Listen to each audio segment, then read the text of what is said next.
சட்டமன்ற உறுப்பினர்களின் தொகுதி மேம்பாட்டு நிதிக்கு உண்டான ஜிஎஸ்டி நிதியை முதலமைச்சர் உடனடியாக விடுவிக்க வேண்டும் என்று அதிமுக பொதுச் செயலாளர் எடப்பாடி பழனிசாமி வலியுறுத்தியுள்ளார்.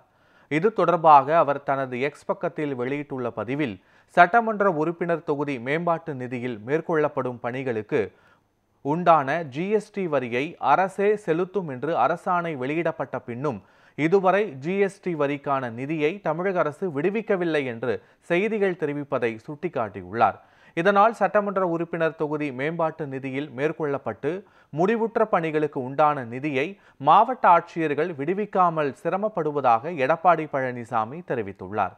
மக்களால் தேர்ந்தெடுக்கப்பட்ட பிரதிநிதிகளின் தொகுதி மேம்பாட்டு நிதிக்கு உண்டான ஜிஎஸ்டி நிதியை விடுவிக்கும்படி இவ்வளவு தாமதம் ஏன் என்றும் வினவியுள்ள அதிமுக பொதுச் செயலாளர் எடப்பாடி பழனிசாமி அதனை முதலமைச்சர் உடனடியாக விடுவிக்க வேண்டும் என்றும் வலியுறுத்தியுள்ளார்.